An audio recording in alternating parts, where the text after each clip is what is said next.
You're listening to Nocturne. I'm Vanessa Lowe.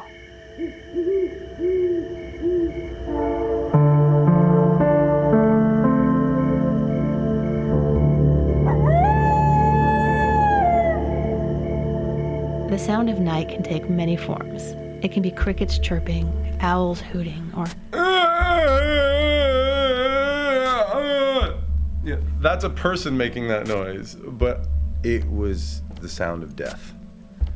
It was like some animal making the most agonizing noise I could possibly imagine. It just sent chills down my spine. My hair all stood up on end.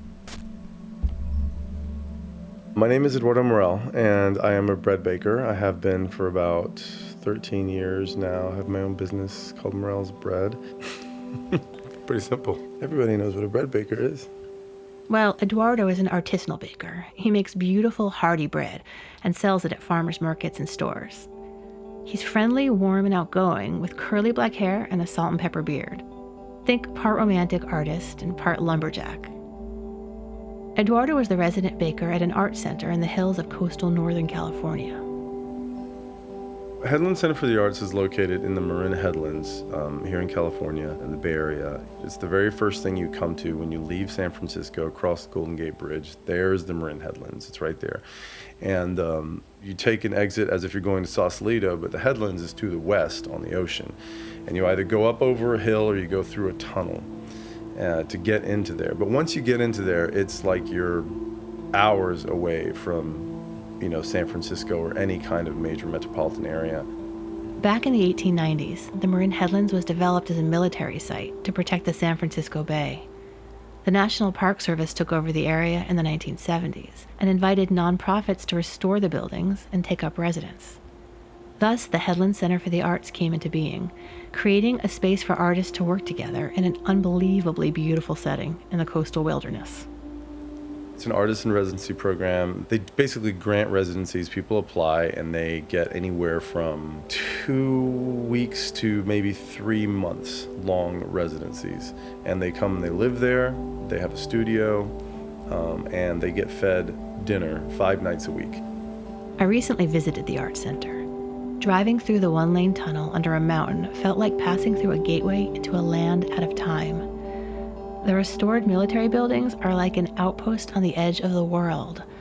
As I toured around, I remember thinking how strange and powerful it would be to be an artist working out there at night, surrounded by nothing but nature and darkness. And maybe a little spooky, too. Lots of shadows, lots of quiet.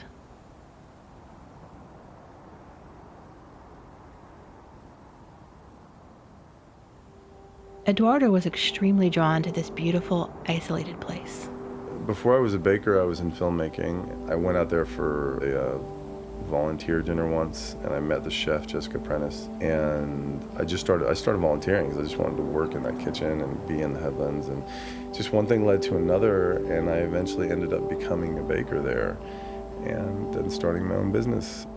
So I gave notice on my job at the Art Institute and my apartment in San Francisco, and I moved out to the Headlands. If you've ever been to the Marin Headlands, you might understand why someone would basically ditch their whole life and just move out there. It's half an hour from San Francisco, but it's worlds away. It's beautiful out there. I mean, it's rolling green hills in the winter, rolling brown hills at all the other times of year, and just tons of wildlife. I mean, there's deer, raccoons, there are hawks and falcons and kestrels and ravens and great horned owls nesting on the roof, bats in the attic, mountain lions, and one very particular time, a bear. And then you have the ocean there, and there are seals and whales and dolphins and sharks. I mean, it's all like right there. Oh, and in the lagoon, there's a lagoon that separates the beach and the ocean. And you have pelicans that come through. There are otters that live in the lagoon. All the different kind of waterfowl, great white egrets, cormorants, great blue herons, all just sort of hang around in this area. It's stunning. Oh, bobcats as well. I've seen lots of bobcats out there. The deer are out at night. They're out during the day sometimes, but the coyotes especially, they're nocturnal hunters. You see them out in the day at the Headlands rarely, but you do. But mostly the coyotes, they're hunting at night in the Headlands. When Eduardo baked bread in the wilds of the Headlands, the work would take him from late morning to, well, early morning of the next day. That's what it takes to bake bread. It takes that long. I mean, I get there probably around 11 a.m. The first thing I do is load up the wood, start the fire. Once that's going, I start mixing doughs.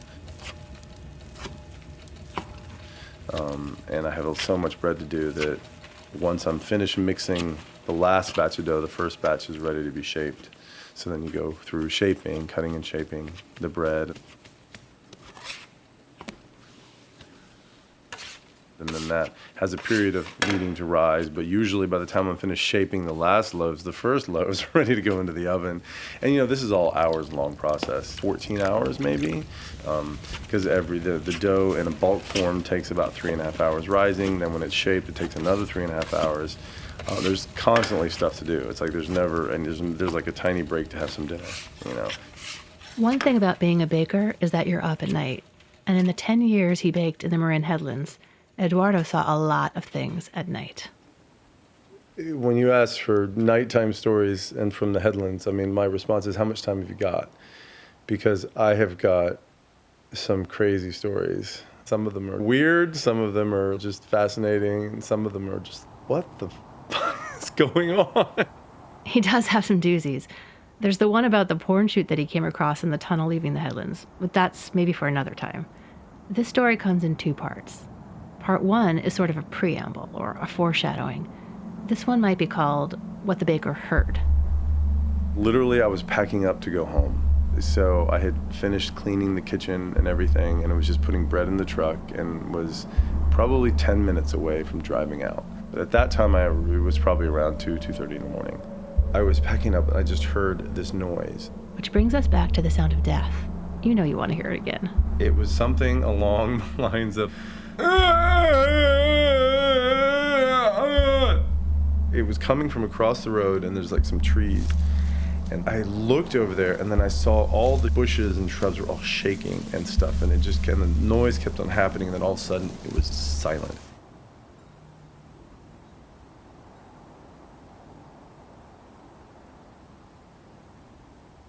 That was all a total of about 20 seconds. I heard it, I followed the action, and then when it was just dead silent, that's when I shut the truck and ran inside and locked the door. And waited for a while. I know there's not a person being killed. It just gave me chills. It was just kind of like, oh my God, I've never heard that before in my whole life. That is the craziest sound I've ever heard. I'm like, I don't know what that is, if it's a mountain lion killing something or what the heck it was. I have no idea. The next morning, Eduardo talked to the facilities manager, Chris, who confirmed that a deer had been killed. He'd shot the severed leg back into the woods. And it had probably been a coyote doing the killing. It was one of those noises which, you don't, I mean, you're never going to hear, like, real, true agony. It's primal. Your instinct then when you hear that is for survival. And so it was just like, where can I protect myself? Inside the building. So, not that I felt I was in any real danger. I don't spook easily, and I was spooked. It was really kind of odd, an odd feeling. And I never went up there to investigate. I didn't know that would have been bad, because what if the predator was there and I interrupted the predator, which relates to the next story, but... Yes, the next story. It was some years later and a bit more up close and personal. The next one, this is probably the most memorable of the experiences I've had in the evening there. We were still shaping. At this point, I had an assistant, this guy Jonathan, and we were still shaping bread. It was Halloween, it was a Wednesday night, and it was raining. And we were cutting and shaping, and I heard that noise again. I looked at Jonathan, I was like, dude, did you just hear that? And he's like, what? And we're just quiet. All of a sudden we heard it again.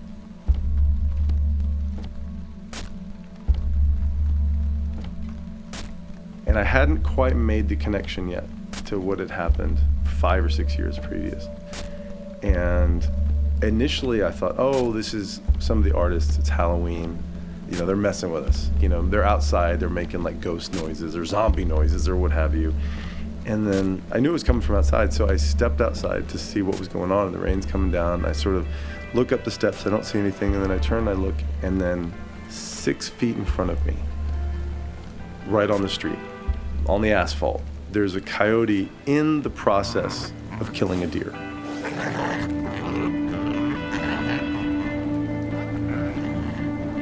It has its jaws wrapped around, like just clenched on the deer's gut, and it's just yanking. Like, that's the soft spot. That's where the animal's gonna bleed out. And it was just raining, and the deer is making this noise again, like, "Arr, arr." And I'm sitting there, and I realized, oh my God, yes, this is exactly what happened like 6 years ago. And then the coyote stopped trying to take the animal, and then it looked at me. And I sat there and I was just like, oh my God, I've interrupted something very private. I wasn't scared of this. It was really funny because I could see it and I knew it was happening. And I was like, this is a moment between the coyote and the deer that I need to not be a part of this at all. Even as an observer, I just have to let this be alone. And the coyote kind of looked at me and I just went straight back into the kitchen. I was like, Jonathan, you can't believe what's going on out there. He's like, what? And I was like, there's a coyote killing a deer. And of course, he really wanted to see it, and I get that. So we opened the door, and then at that point, the deer had slumped down into the street, and then the coyote had sort of retreated a little bit up the hill.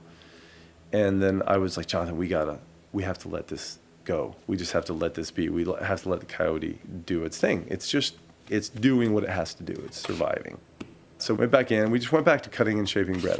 I wasn't scared at all. It was more just kind of very reverent of this situation, something that I've never seen before, will likely never see again, a coyote killing a deer, at least not on, live and in person.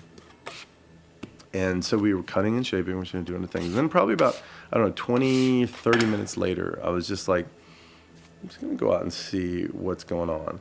And so I opened the door, I kind of looked outside, I didn't see the deer, I didn't see the coyote, and I look up, and right outside that kitchen door, there's a huge herb planter and, lettuces and stuff. And there's a big kind of cage over it, a deer cage, so the deer don't eat the stuff.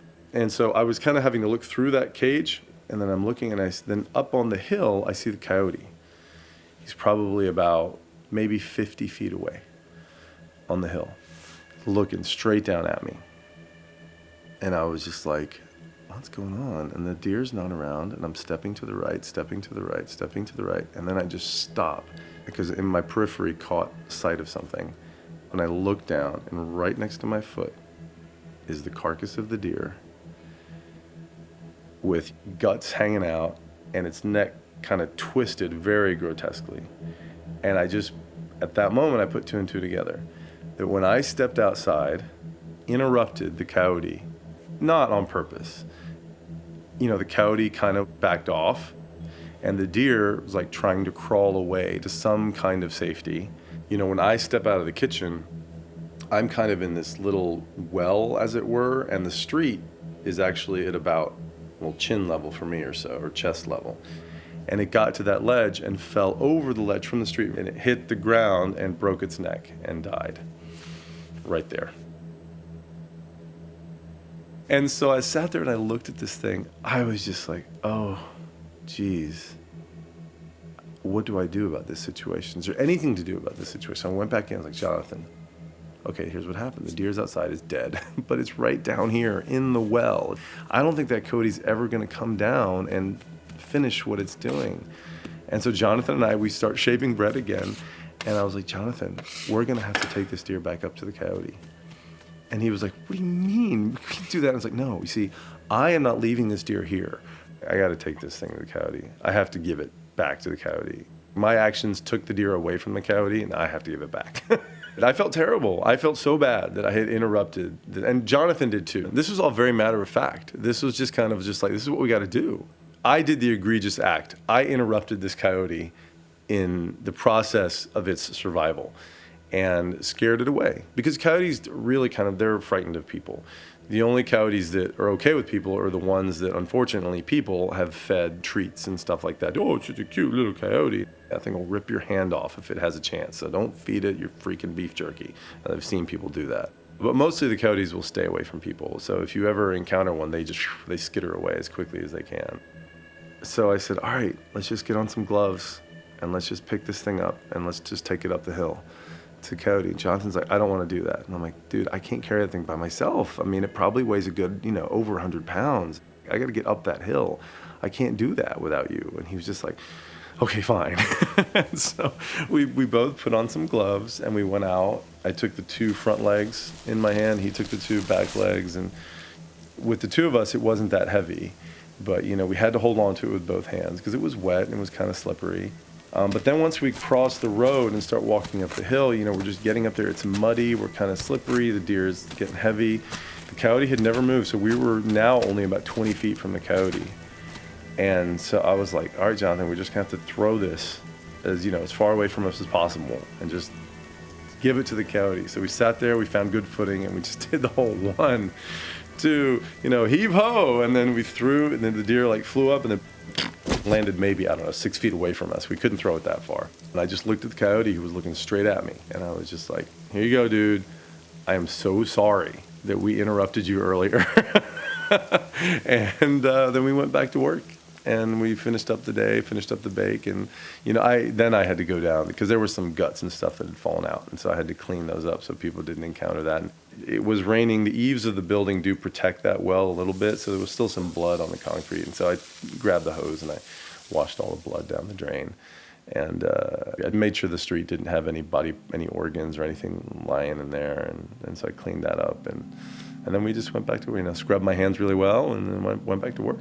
I had to change my apron because I had blood on the apron. The next time I was out there, I went up to that area, and the body was gone. Nothing was there. No bones, no nothing. Likely, coyote got what it wanted and then moved on, and then the other scavengers came in. Raccoons, ravens, you probably, the hawks or eagles as well would come in and get, or, a bobcat or something. There's the practical element to baking bread, the physical labor and the science, but it's also an art form when done well. And remember that Eduardo was a filmmaker before becoming a baker.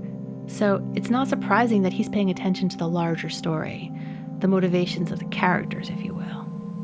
I like to think that it realized what we were doing, that we were bringing it its food, so it was just waiting patiently, and that it was mad at us and saying, damn straight you brought me my dinner. And we chucked it up there, I like to think the coyote then came down and had its, got its fill and then moved on. And then we finished the night. And it was still raining, Halloween night. Jonathan, he was a little bit shaken by the whole thing, but he also appreciated the magnitude of it. That's life. What we do day to day is kind of like whatever. But that right there, that struggle between the coyote and the deer, that is what life is. And within our own bodies and everywhere. If you're paying attention, you might notice the struggle all around you, even in making bread. Which again is another form of life and death, because I do, naturally leaven, all these living cultures that are making the bread rise, and then I put it in the oven and I kill them. For thousands and thousands of years, people have subsisted on bread, and you can trace the creation of bread with the rise and fall of civilizations. There are hieroglyphs in ancient Egypt of bread baking, so it's very old. It's one of the older manipulations, more advanced manipulations of food that human beings have been doing for thousands and thousands of years. And what I'm doing is very similar to what the ancient Egyptians were doing. And the process has not largely changed. I mean, there is now the mass production of it, and the creation of these commercial kind of very fast-acting yeasts, but the way I do it, it's bacteria and yeast, very slow-moving process. The Egyptians actually thought it was magic. They didn't really understand that there was actually this living culture inside the bread. They just knew that when they mixed flour and water, that a few days later it would start to move, and somehow they figured out that they should cook it and bake it. Somebody tried it and worked, and hey, it tastes good. All this talk about life and death and history got me thinking about how the basic truths of life stay largely unchanged. And these truths are often so obvious, but also hidden at the same time. Hidden by the darkness of the night, and also by our cultural wish just not to know.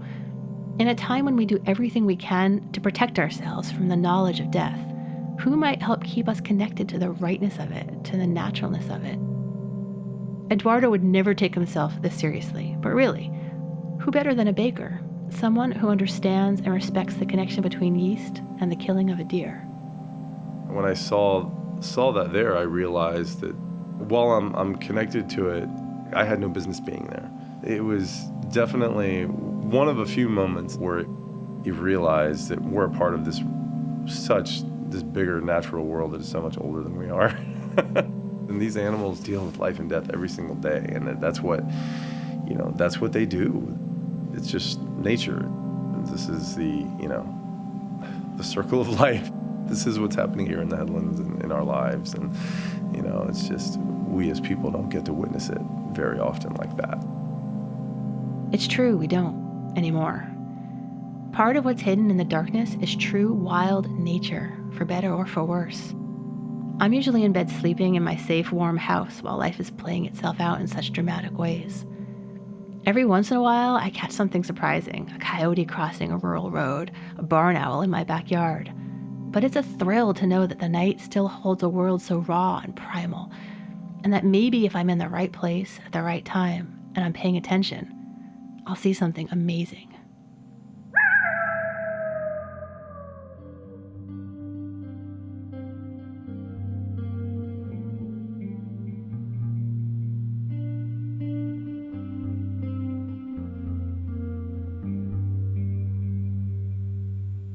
I'm Vanessa Lowe.